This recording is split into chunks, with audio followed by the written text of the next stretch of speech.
वन्देऽहं श्रीगुरुः श्रीयुतपदकमलं श्रीगुरून् वैष्णवांश्च श्रीरूपं साग्रजातं सहगण रघुनाथान्वितं तं सजीवं साद्वैतं सावधूतं परिजनसहितं श्रीकृष्णचैतन्यदेवं श्रीराधाकृष्णपादान् सहगण ललिता श्रीविशाखान्वितांश्च बद्धे वितनुते भक्तिं मूर्खमावर्तयेत् श्रुतिं यत्कृपातमहं वन्दे प्राणगोपालकं प्रभुं।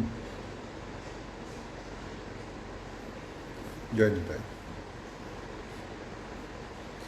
আশা করি সবাই ভালো আছেন।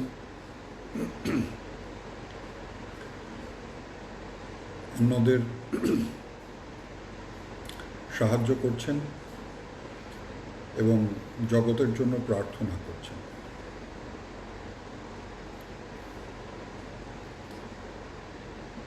প্রার্থনা ছাড়া তো গতি না।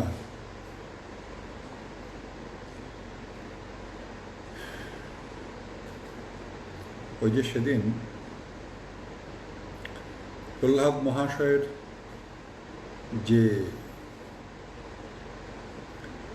আমরা চরিতাবলী আস্বাদন করলাম, তাতে দেখলাম প্রহ্লাদ মহাশয় নরসিংহদেবকে বলছেন যে ঠাকুর, তোমার কৃপা ছাড়া গতি নাই। পিতার সুরক্ষার পরেও সন্তানের মৃত্যু হয়। যে নৌকায় চড়েছে নদী পার হবে বলে সেই নৌকা ডুবি হয়। মানুষ নিজের ক্ষতি চায় না, তারপরেও অনাহত অতিথির মতো এইগুলো আসে।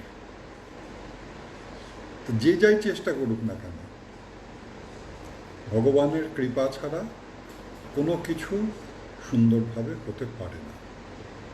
তা সেই জন্য জগতের জন্য কৃপা ওই করুণা প্রার্থনা করতে হবে। আমরা ভগবানের সেই অমৃতময়ী বাণী শ্রীমদ্ ভগবত গীতা আস্বাদন করছিলাম। ভক্তিযোগ দ্বাদশ অধ্যায়, যেখানে ভগবান তাঁর প্রিয় ভক্তদের ভক্তির বহিঃপ্রকাশমূলক যে গুণাবলী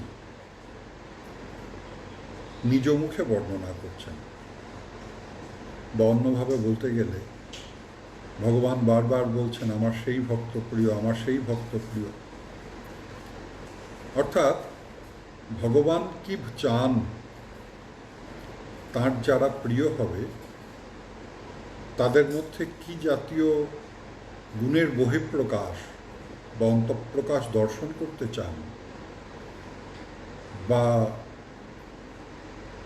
যাদের ভালোবাসেন তাদের কি জাতীয় বহিঃপ্রকাশ হয়, সেই কথাগুলো নিজ মুখে বর্ণনা করছেন।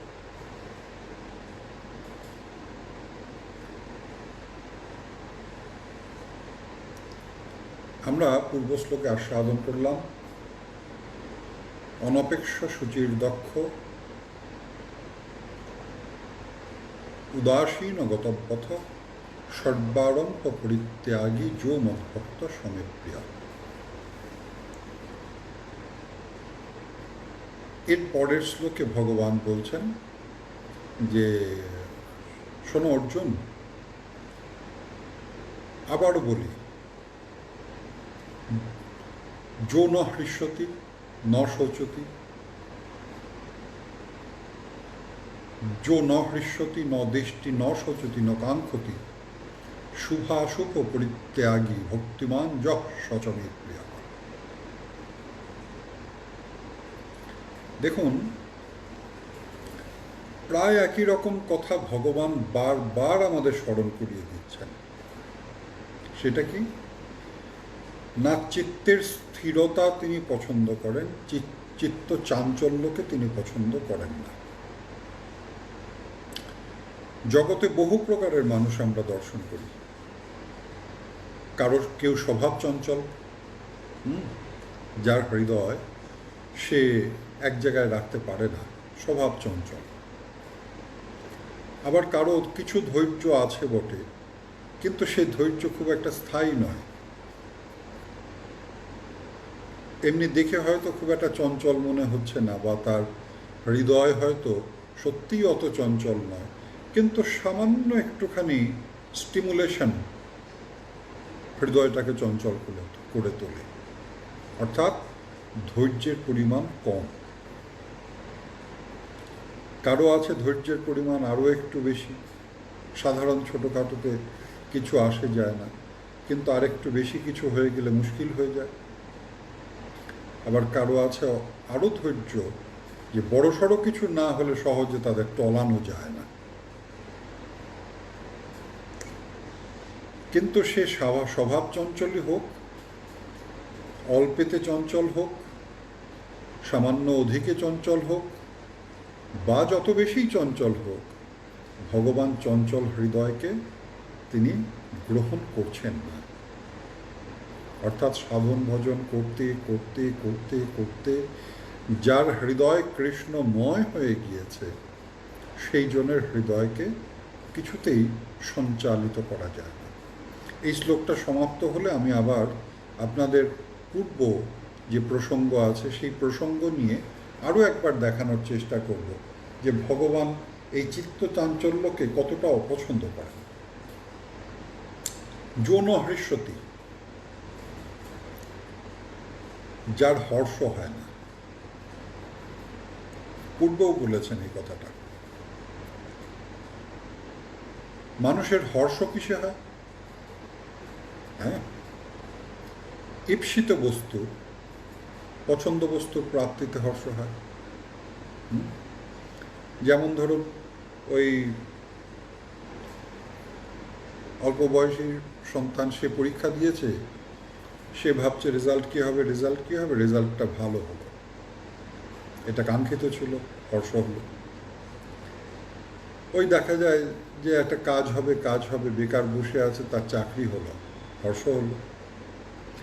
ব্যবসাটা ঠিকমতো চলছে না, মন্দিরে ঘুরে ঘুরে ঘুরে ঘুরে ঘুরে ঘুরে ঠাকুর অমুকটা করো তমুকটা করো, হর্ষ হলো, ব্যবসা যেই চলতে আরম্ভ করলো।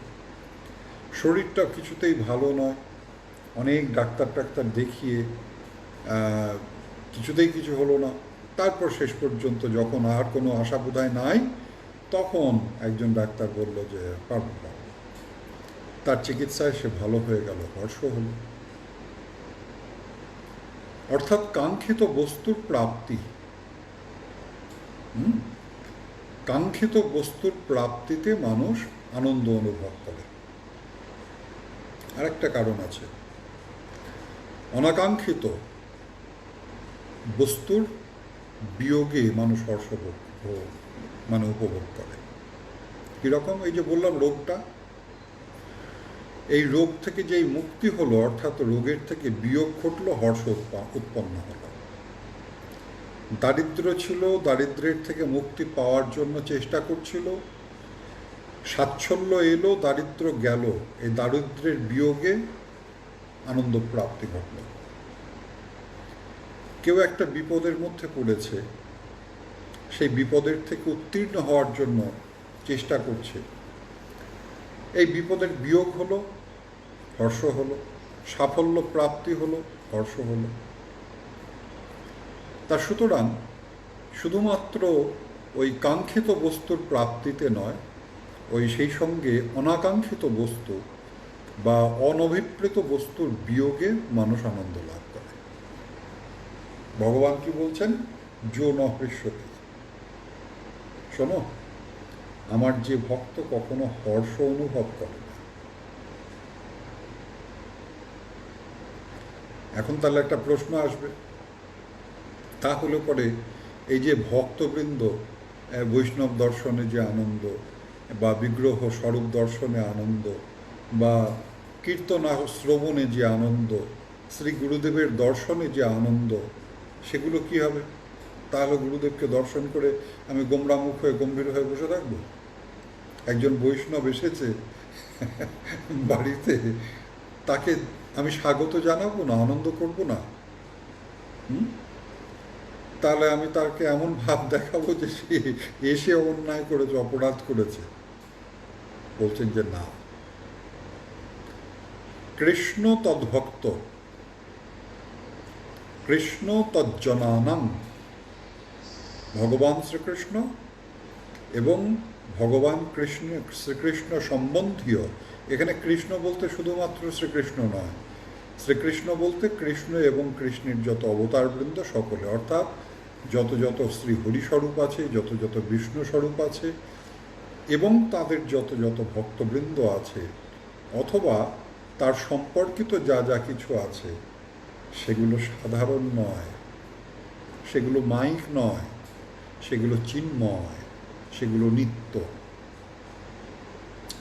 তার নিত্য বস্তুর প্রাপ্তিতে ছাড়া কোনো জাগতিক প্রাপ্তি, মানে ওই কাঙ্ক্ষিত বস্তুর প্রাপ্তি বা জাগতিক ওই অনাকাঙ্ক্ষিত অনভিপ্রেত বস্তুর বিয়োগে আমার ভক্ত হর্ষ করবে না, আনন্দ অনুভব করবে না।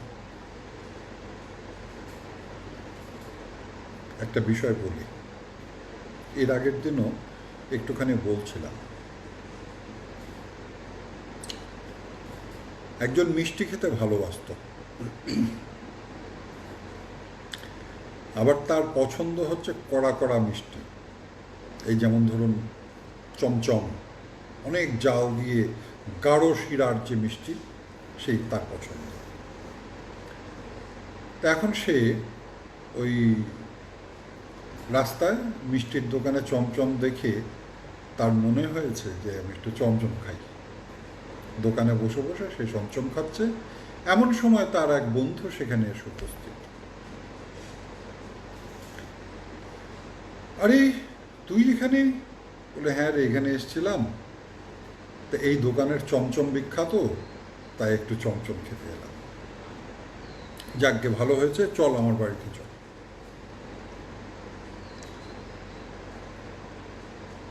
সেই বন্ধু তাকে নিয়ে গিয়ে তার বাড়িতে গেল। বল কি খাবি?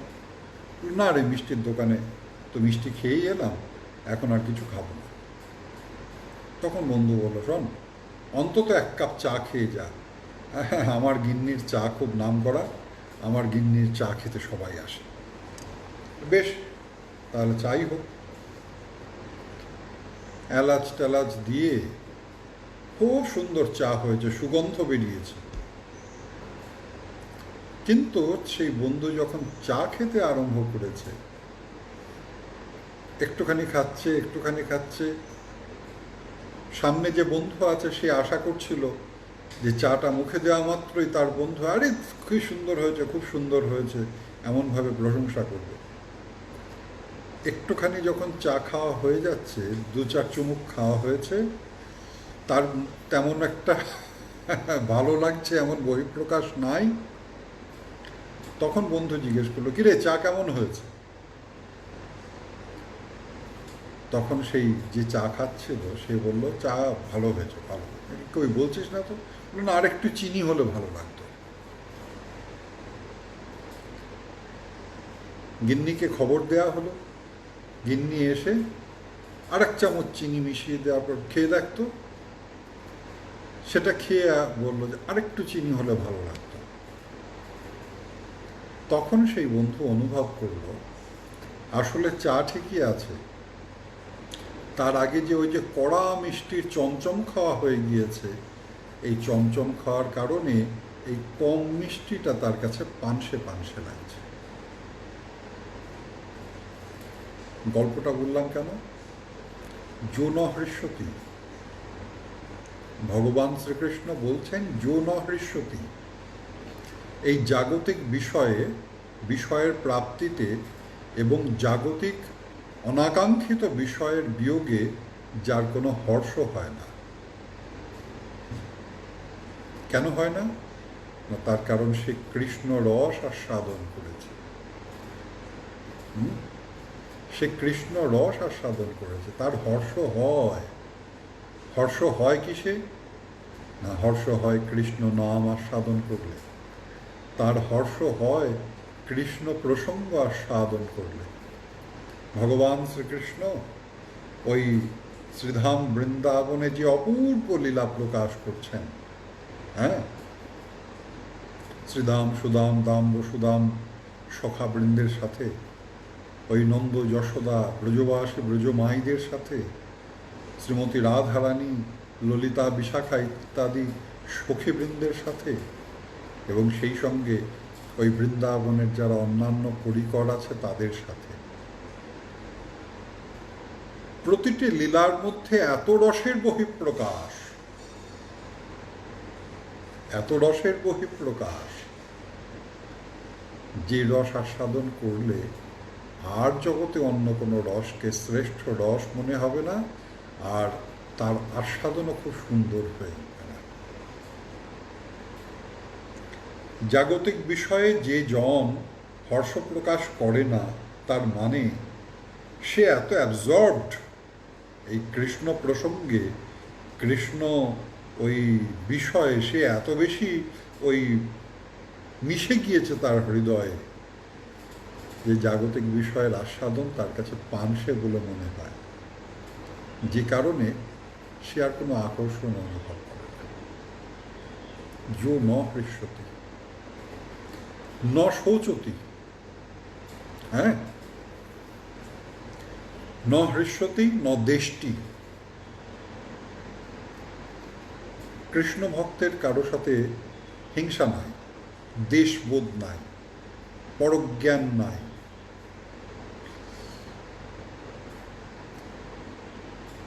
তার কারণ একটা সময়ে ওই যে কৃষ্ণময়ী কৃষ্ণ স্ফূর্তি অন্তরে বাহিরে, যাহা যাহা নেত্র পড়ে তাহা কৃষ্ণ স্ফুরে, ওই কৃষ্ণ আস্বাদন করতে করতে, ভজন করতে করতে, ভক্তির আচরণ করতে করতে একটা সময়ে তার সর্বত্র কৃষ্ণ জ্ঞান হয়।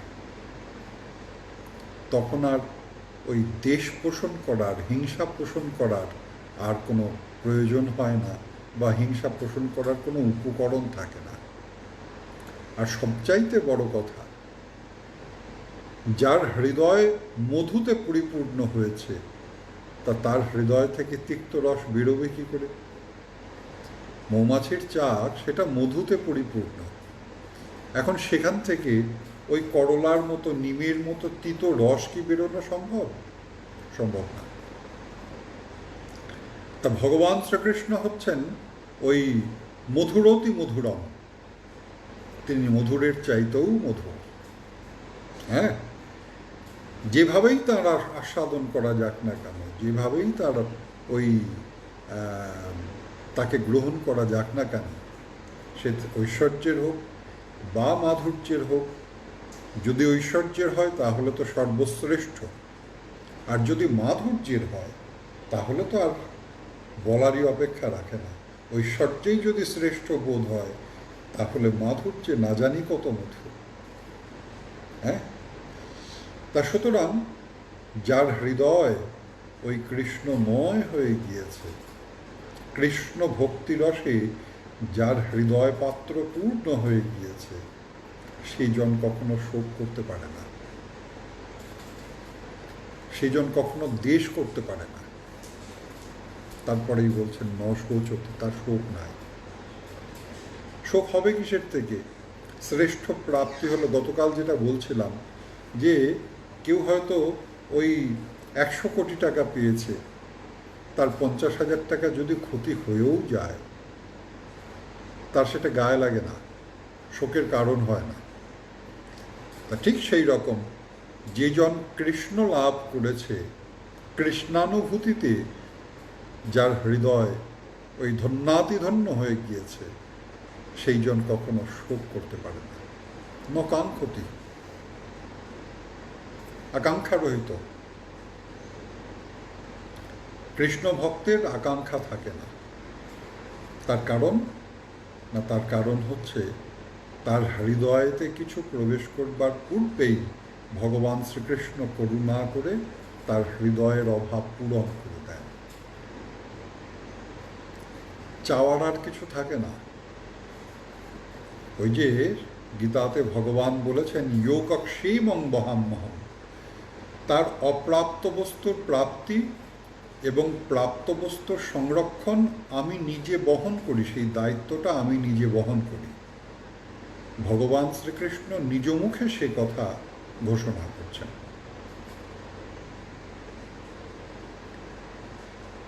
একটা জিনিস কি জানেন, কটা মানুষের বোধ আছে সে কি চায়?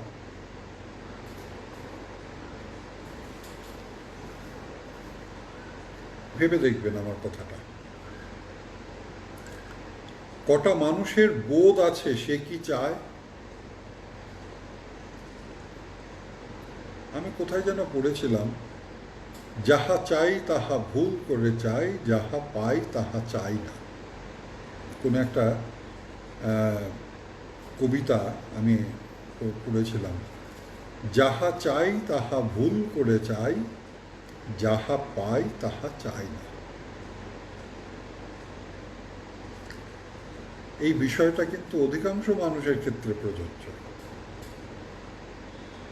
যখন চাইছে তাৎক্ষণিকভাবে হয়তো একটা চাহিদা সৃষ্টি হচ্ছে, কিন্তু প্রাপ্তির পরে মনে হচ্ছে না, মনটা ঠিক শান্ত হলো না। দেখবেন আপনারা সকলে নিজেদের জীবনে দেখবেন, পাওয়া হয়ে গেলে তখন মনে হয় যে এটা না, আরো হয়তো অন্য জিনিস ছিল।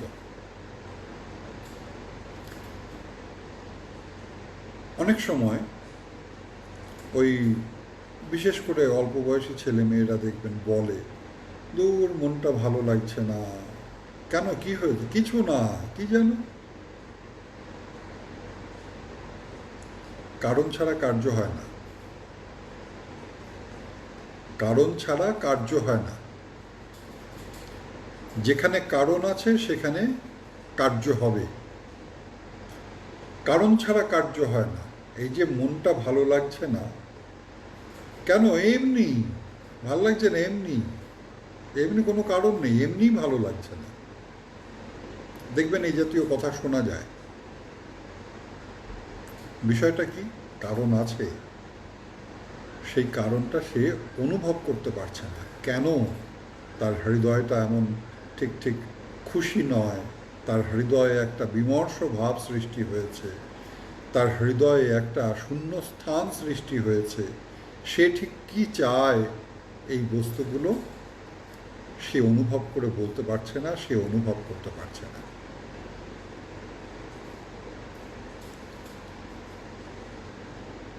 তা সুতরাং এটা সাধারণ মানুষের একটা স্বাভাবিক অবস্থা, নর্মাল সিচুয়েশন।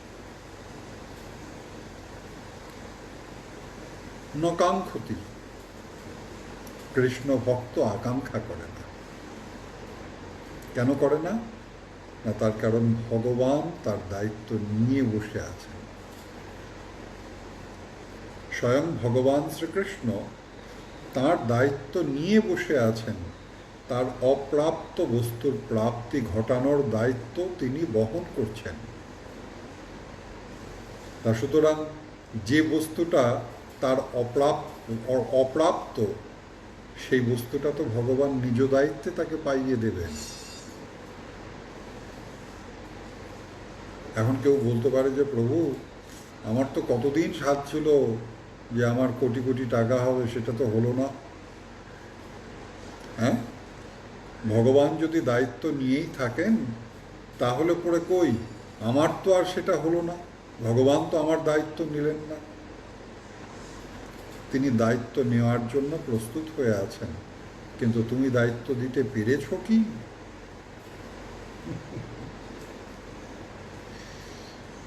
শুধু মুখে নয়, তুমি কি সত্যিই শরণাগত হতে পেরেছ? যে যে গুণের কথা ভগবান বর্ণনা করছেন তার বিভিন্ন শাস্ত্রের মধ্যে, সেই গুণাবলী থাকা তো দূরের কথা, সেই গুণাবলী অর্জনের প্রচেষ্টাও কি তুমি করেছ?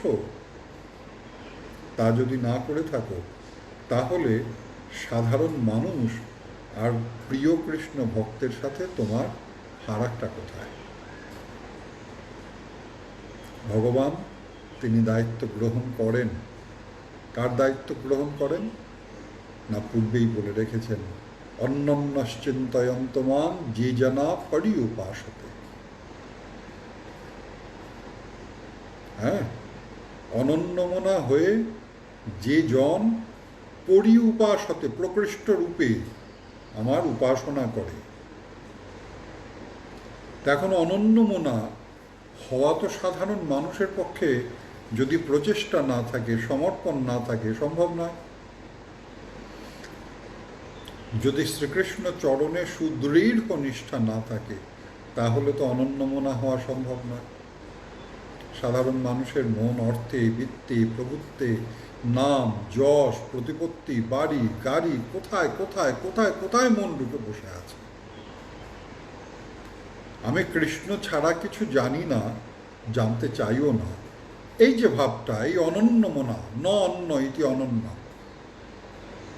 হ্যাঁ, এই যে ভাবটা, এই ভাবটা যদি জাগ্রত না করা যায়, তাহলে পরে তো ওই শ্রীকৃষ্ণ দায়িত্ব গ্রহণ করবেন না। চেষ্টা করতে হবে। তার কৃপাতেই সাফল্য, তার কৃপাতেই তিনি করুণা করে তার ভক্তকে প্রস্তুত করে নেবেন, ভক্তিদেবী পূর্ণ কৃপা সঞ্চার করে হৃদয়টাকে ওই কৃষ্ণ ভজনের অনুকূল বানিয়ে নেবেন। কিন্তু বাসনাটা থাকতে হবে। বাসনা যদি না থাকে, তাহলে পরে কিন্তু ওই মুখে মুখে কৃষ্ণ ভক্ত হওয়া যাবে, কিন্তু প্রকৃতই কৃষ্ণ ভক্ত হতে গেলে হৃদয়ে একটা সুদৃঢ় আকাঙ্ক্ষা থাকতে হবে। তত্তদ্ভাবাদি মাধুর্যে শ্রুতে ধীর্যদপেক্ষতে নাত্র শাস্ত্রং নযুক্তিঞ্চ তল্লভোৎপত্তি লক্ষণম। লোল্য, তীব্র আরতি, কিসের জন্য? কৃষ্ণ প্রাপ্তির তীব্র আরতি, যেটাকে লৌল্য বলা হয়েছে। তার লক্ষণ করছেন শ্রীল রূপ গোস্বামী পাদ। তত্তৎ ভাবাদি মাধুর্যে শ্রুতে ধীর্যদপেক্ষতে। শ্রীপাঠ সম্পন্ন হল।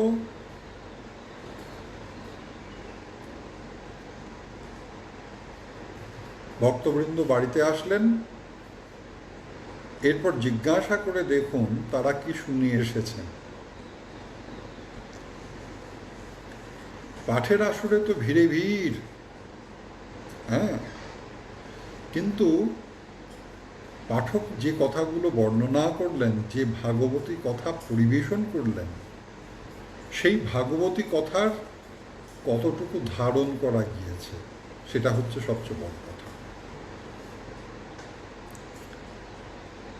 ধারণ করবার ইচ্ছা এবং ভাগবতী কথায় মনোনিবেশ, এই দুটোর অভাবে বহু পাঠ, বহু কীর্তন শোনার পরেও ওই উন্নতি সাধন হয় না। রূপ গোস্বামীপাদ কি বলছেন? বলছেন যে শোনো, শুধুমাত্র শুনলে হবে না, শুধুমাত্র ধারণ করলে হবে না। একজনকে বলা গেল এই কীর্তনে কি শুনে এসে আসলে, সে একদম প্রথম থেকে শেষ পর্যন্ত নিপুণ বর্ণনা দিল। শ্রীপাঠে কি শুনে আসলে, সে শ্রীপাঠের যে লীলা বর্ণনা হচ্ছে বা কৃষ্ণ ভক্তের যে বৈশিষ্ট্যের বর্ণনা হচ্ছে, সেটা একদম প্রথম থেকে শেষ পর্যন্ত নিখুঁত বর্ণনা দিলেন। শ্রোতাবৃন্দের মধ্যে তারা শ্রেষ্ঠ। গোস্বামীপাদ বললেন এটুকু যথেষ্ট না, তাহলে কি হতে হবে? শ্রুতে ধীর্যদপেক্ষতে, শ্রবণ করবার পরে তারপরে হৃদয়ে সেই বস্তু প্রাপ্তির তীব্র আকাঙ্ক্ষা সৃষ্টি হতে হবে। রসের বিষয়ে, ভাবের বিষয়ে তো আপনি স্বাধীন। ভগবান শ্রীকৃষ্ণ তিনি কখনো তার কোনো ভক্তকে রসের বিষয়ে কোনো বিষয়ে ওই জোর করেননি। শ্রীমন মহাপ্রভু তিনি যখন ওই কলিতে আমাদের প্রেম প্রদান করলেন, তিনিও বললেন চারিভাবের ভক্তি দিয়া নাচাইম ভুবন।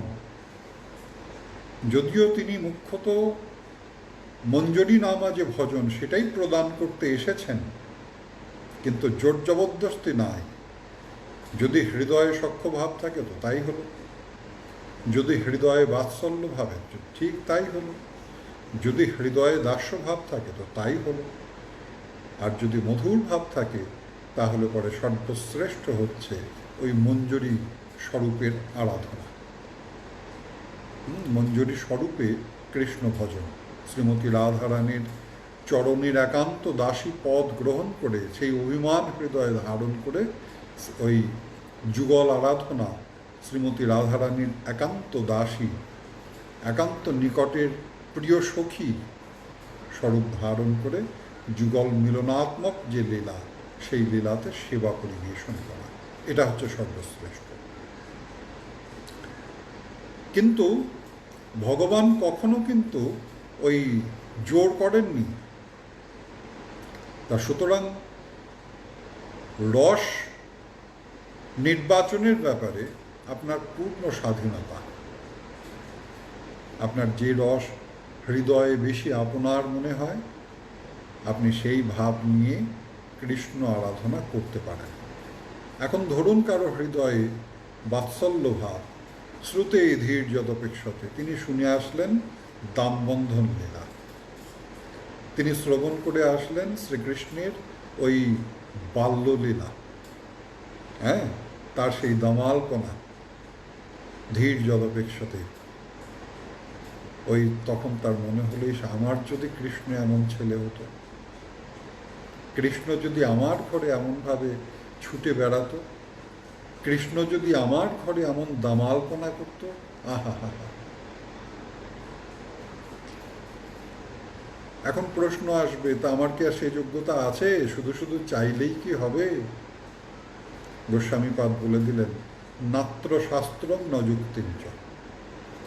আমি কোনো শাস্ত্র টাস্ত্র মানি না, আমি কিচ্ছু জানি না, আমি অযোগ্য, কিন্তু আমি কোনো কথা শুনবো না, আমার তো হতে হবে।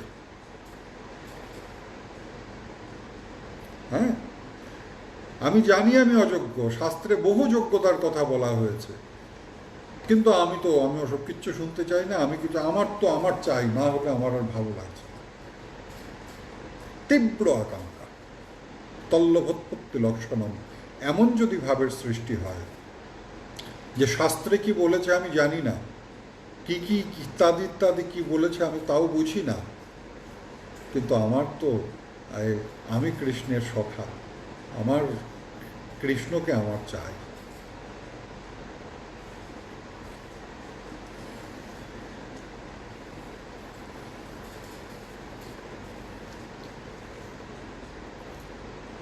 এক বালক ছিল,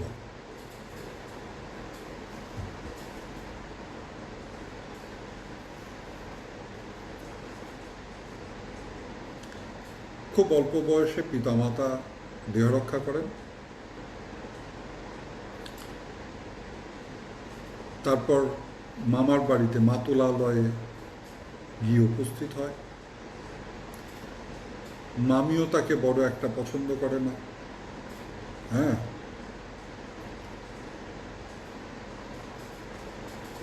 মামাও সেই সঙ্গে বড় একটা পছন্দ করে না। ওই দুধছাই করে দুটো খেতে তো পায়, এরকম একটা অবস্থা। এক বৈষ্ণব, তিনি বৃন্দাবন থেকে এসেছেন, তার অবস্থা দর্শন করে বললেন, এই শোন, বৃন্দাবনে যাবি, আমি ওখানে তোর কাজের ব্যবস্থা করে দেব। সে বলল, হ্যাঁ যাব। জিজ্ঞেস কর তোর মামা মামিকে। মামাকে জিজ্ঞেস করলো, মামা এরকম আমি বৃন্দাবনে যাব। মামার আগেই মামি বললেন, হ্যাঁ হ্যাঁ ভালো ভালো ভালো আছে, চলে যা, জীবন সার্থক ইত্যাদি ইত্যাদি সমস্ত বলে তাকে পাঠিয়ে দিলেন। তিনি বৃন্দাবনের এক গোস্বামীর কাছে সেই বৈষ্ণব নিয়ে গিয়ে উপস্থিত হন। কি পারিস তুই? বললো, আগে যা বলবেন। গরু চড়াতে পারবি? বলে, হ্যাঁ পারব। ব্যাস, তারপর থেকে ওই গরু চড়ায়, তার থেকে দীক্ষা গ্রহণ করলেন, সেই গোস্বামীর থেকে দীক্ষা গ্রহণ করে গরু চড়াতে আরম্ভ করলেন। গুরুদেব তাকে বড় স্নেহ করলেন। গুরুদেবের সন্তানাদি নাই, আর ওই বৈষ্ণবের মুখে শুনলেন যে এর অল্প বয়সে বাবা মা মারা গিয়েছে, আর মামার বাড়িতে বড় নির্যাতন।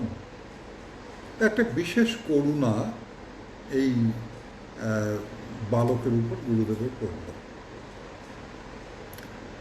গুরুমাও খুব স্নেহ করতেন, সন্তানাদি নাই, ছেলেটা খুব সরল, কুটিল নয়, যা বলা যায় সরল মনে তাই বিশ্বাস করে।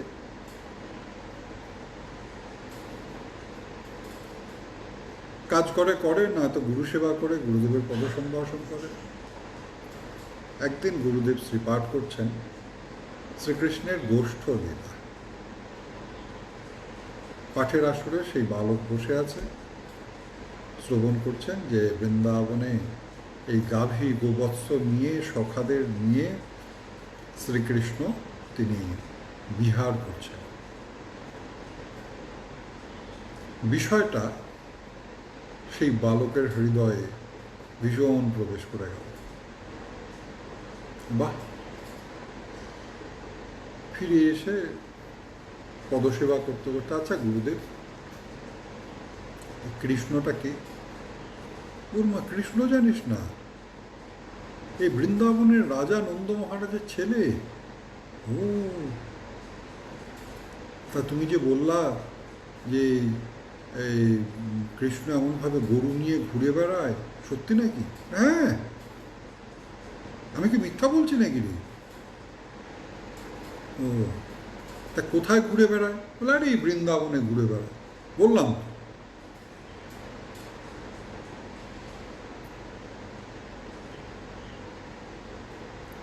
শ্রী গুরুমুখ পদ্মবাক্য হৃদয়ে করিয়া ঐক্য। ওই যে গুরু বন্দনায় বলা আছে না, শ্রী গুরুমুখ পদ্মবাক্য। এই বালক গুরুদেবের শ্রীমুখের বাণীকে একদম মনে প্রাণে ধারণ করল। আমার গুরুদেব যখন বলেছে, তাহলে তো কৃষ্ণ সত্যিই গরু টরু নিয়ে ঘুরছে, তাহলে তো আমি গিয়ে একবার তোর সাথে ভিড়ে গেলে হয়। এই সে আরম্ভ করলো, কোথায় কৃষ্ণ খোঁজা। ওর রাত্রে গরু নিয়ে বেরিয়ে যায়, এই যেখানে গোচারণ ভূমি যেখানে আছে, ঘুরে ঘুরে ঘুরে ঘুরে ঘুরে ঘুরে, কৃষ্ণের আর দেখা নাই। গুরুদেব, আচ্ছা আমি ওই দিকটায় গিয়েছিলাম আজকে, কৃষ্ণকে দেখলাম না তো। গুরুদেব রসিকতা করেন, সরল ছেলে, আরে আজকে হয়তো অন্যদিকে গিয়েছে, তা হতে পারে। ঘুরে ঘুরে ঘুরে ঘুরে তার ধীরে ধীরে এমন কৃষ্ণ বিরহ সৃষ্টি হলো,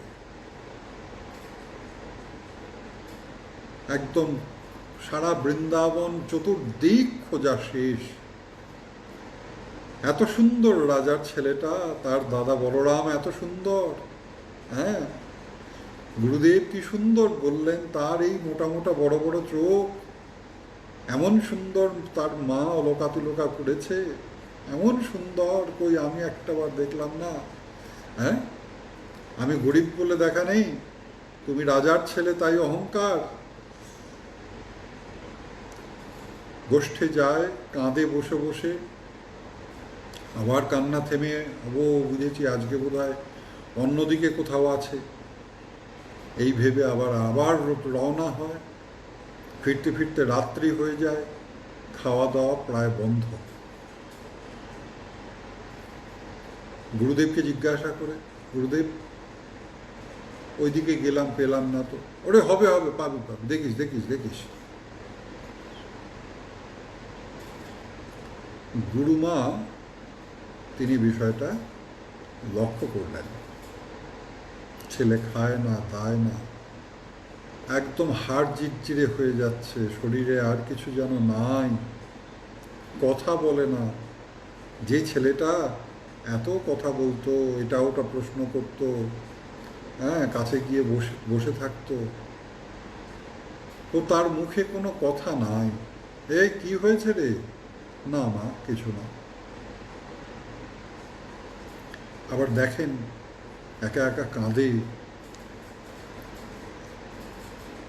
গুরুদেবকে বললেন যে শোনো, তোমার শিষ্য না কি একটা হয়েছে, কাঁদে। গুরুদেব বললেন যে শোনো, আমার মনে হয় ওর দেশের কথা মনে পড়ছে। আচ্ছা, জিজ্ঞেস করবো, এই তোর মামা মামের কথা মনে পড়ছে, দেশে যাবি? না না না না না, যাবো না, আর যাবো না, আর যাবো না, আর যাবো না। কাঁদিস কেন? না গুরুদেব, কৃষ্ণকে তো পেলাম না। হবে হবে, কাঁদিস না, পাবি।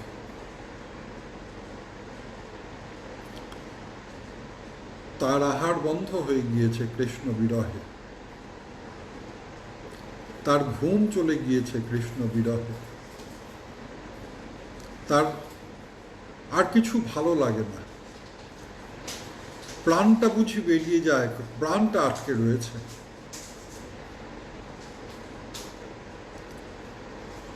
একদিন ওই গোচারণে গরুগুলোকে ছেড়ে দিয়ে গাছের নিচে বসে বসে কাঁদছে, একদম চোখ দুটো জলে ভর্তি। এমন সময় সে দর্শন করল, দূরে ধুলোর ঝড় উঠেছে, প্রচণ্ড ঝড় উঠেছে, আকাশ পর্যন্ত ধুলো। সর্বনাশ, গরুগুলো কোথায়? গরু কোথায়? চিৎকার করে গরুদের নাম ধরে ধরে ডাকছে। এদিকে ধুলোর ঝড় এগিয়ে আসতে আরম্ভ করেছে। তারপর দেখে টুংটাং টুংটাং টুংটাং টাং টাং টাং নানা রকম ওই ঘন্টার আওয়াজ, তারপর দেখে শিঙার আওয়াজ, তারপর দেখে বালকদের হই হট্টগোল। আরে এ তো ধুলোর ঝড় নয়। আরও একটু যখন নিকটে এসছে তখন দর্শন করলেন ধুলোর ঝড় নয়, হাজার হাজার বিশাল বিশাল গাভী। হ্যাঁ, সেই গাভীরা এগিয়ে আসছে আর তাদের সম্মুখে নৃত্য করছে সেই শ্রীকৃষ্ণ, সেই উজ্জ্বল নীলমণি। তার পাশে নৃত্য করছে ওই শুভ্র বলরাম। সখারা তারা নাচছে, গাইছে, চিৎকার করছে, এটাই তো কৃষ্ণ। আমার গুরুদেব যার বর্ণনা দিয়েছেন এই তো সেই। হই হই হই হই হই হই করতে করতে করতে করতে কাছে। এই কাঁদছিস কেন? তুমি কৃষ্ণ না? বলে হ্যাঁ আমি তো কৃষ্ণ, এই তো আমার দাদা বলরাম। কি হয়েছে তোর? ও, আমি যেন তোমার জন্য কাঁদছিলাম। কেন? বললো আমি অনেক দিন তোমাকে খুঁজি, তোমাকে পাই না। হ্যাঁ, আমি তোমার জন্য কাঁদছিলাম। ওহো, এই ব্যাপার। চল, আজকে থেকে তুই আমার সাথে চল, তোর গরু নিয়ে চল। কৃষ্ণ তার ওই সাথে যে সমস্ত ওই ভোজ্য বস্তু ছিলেন, কৃষ্ণ নিজে হাতে খাইয়ে দিলেন। হ্যাঁ, এক অপূর্ব আনন্দ পরিতৃপ্তি। সন্ধ্যাবেলায় যখন গোষ্ঠ থেকে এই শোন, কালকে অমুক জায়গায় আসবো, হ্যাঁ তুই গরু নিয়ে ওখানে চলে যাস। আনন্দ আর ধরে না, আনন্দ আর ধরে না, এত আনন্দ আর ধরে না। বাড়ি ফিরে এসে গুরুদেবকে প্রণাম করে, কি খুশি গুরুদেব, কি তোমার শরীর কেমন আছে? কি রে হঠাৎ তোর কি হলো রে, এ কতদিন তো কথা বলতি না। না, হ্যাঁ। ভোর রাত্রে চলে যায়, আবার সেই সন্ধ্যা পার করে বেশ খানিকটা হয়ে গেলে তারপর ফিরে আসে। বাড়িতে খাওয়া দাওয়ার কোনো চাহিদা নাই। গুরুমা লক্ষ্য করলেন স্বাস্থ্য ভালো হচ্ছে।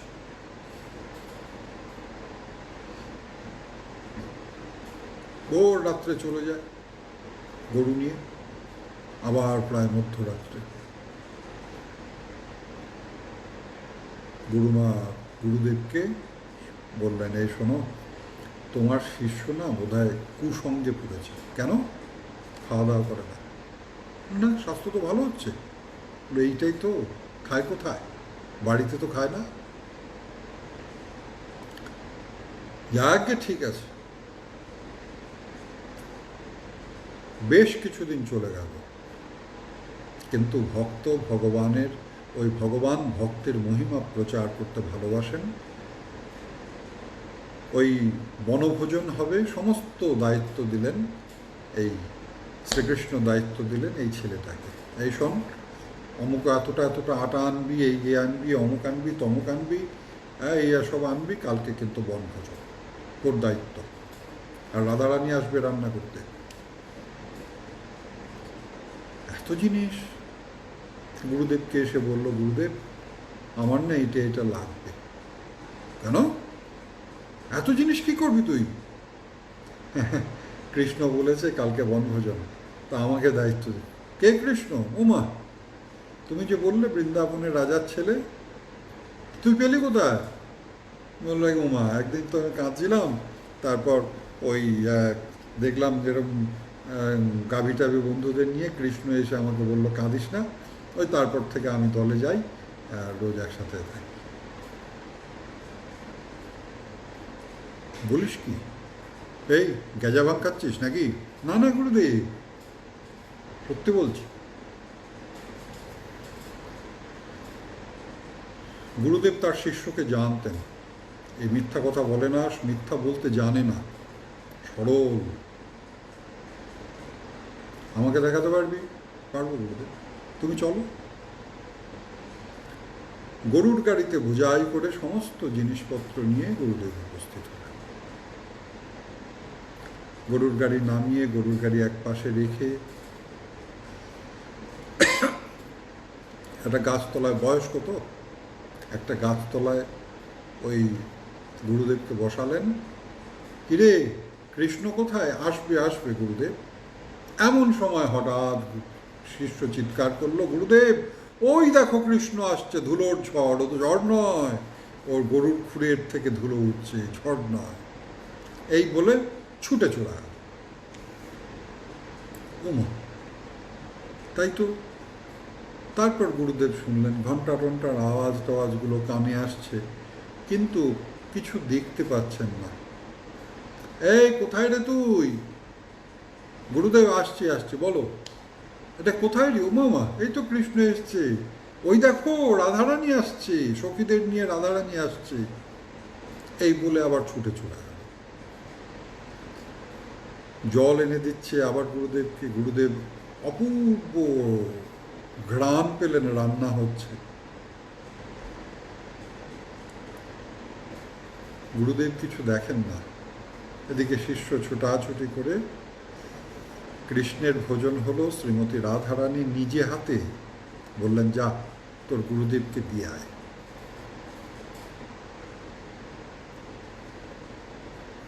গুরুদেবকে দিয়ে, নাও গো গুরুদেব, রাধারানী নিজে হাতে তোমার জন্য প্রসাদ দিয়েছে, নাও। যেইমাত্র শিষ্যের হাতটা ধরেছেন শ্রী গুরুদেব, সাথে সাথে তার চতুর্দিকে দর্শন করলেন সেই অপূর্ব দৃশ্য। এক বৃক্ষতলায় সেই রসিকেন্দ্র চূড়ামণি ইন্দ্রনীল, উজ্জ্বল নীলমণি শ্রীকৃষ্ণ, তার বামে ওই স্বর্ণ লতিকা শ্রীমতী রাধারানী, সখীবৃন্দ, সখাবৃন্দ। কি এক অপূর্ব দৃশ্য! ধারণ করতে পারলেন না, দর্শন করা মাত্র অচৈতন্য হয়ে গেল। কৃষ্ণ সখা বাবা, তা বিষয়টা কি? নাত্রশাস্ত্রম ন যুক্তিঞ্চ। ওই যে শ্রী গুরুদেবের শ্রীমুখ থেকে উচ্চারিত হয়েছে, কৃষ্ণ ওই ওই বৃন্দাবনে গোষ্ঠে ঘুরে বেড়ায়, সেই বালকের সরল হৃদয়ের স্বতঃস্ফূর্ত বহিঃপ্রকাশ। আমার তো চাই ওই কৃষ্ণকে, আমিও রাখাল, সেও রাখাল, আমার তো তাকে চাই। এই যে তারপর কৃষ্ণ বিরহানুভূতি, কৃষ্ণের বিরহে তার আহার নিদ্রা ইত্যাদি চলে যাওয়া, আর বাঁচতে ভালো লাগছে না। লোল্লোৎপত্তি লক্ষণম, তল্লভোৎপত্তি লক্ষণম, এইটা হচ্ছে লৌল্য। এই ভাবটা যদি সৃষ্টি হয়, লৌল্য। নকাঙ্ক্ষতি, ওই গীতায় যে ভগবান বললেন, যো ন হৃষ্যতি ন দেষ্টি ন শোচতি ন কাঙ্ক্ষতি। যে কৃষ্ণকে চেয়েছে তার আর কিছু চাওয়ার থাকে না। পরীক্ষিত মহারাজ তিনি শুকদেব গোস্বামীকে প্রথম প্রশ্নটাই এটা করেছিলেন, অতঃ পৃচ্ছামি সংসিদ্ধিং যোগিনান পরমং গুরুম পুরুষস্যেহ যৎ কার্যং ম্রিয়মানস্য সর্বদা। এমন কোন প্রাপ্তি আছে যার চাইতে শ্রেষ্ঠ প্রাপ্তি নাই? এমন কোন চাহিদা আছে যার চাইতে শ্রেষ্ঠ চাহিদা নাই? যার হৃদয়ে রন্ধ্রে রন্ধ্রে কৃষ্ণ চাহিদা প্রবেশ করেছে, সে আর কিছু চাইতে পারে না। তার হৃদয়ে চাওয়ার জন্য আর কোনো স্থান থাকে না। আরে অনেক বেশি সময় হয়ে গিয়েছে। তারপরে শুভাশুভ পরিত্যাগী যমৎ ভক্ত সমেত প্রিয়, ভক্তিমান সমেত প্রিয়। এটা আমরা পরের দিন আর শ্রবণ করবো। হরে কৃষ্ণ কৃষ্ণ কৃষ্ণ হরে হরে, হরে রাম রাম রাম। জয় নিতাই।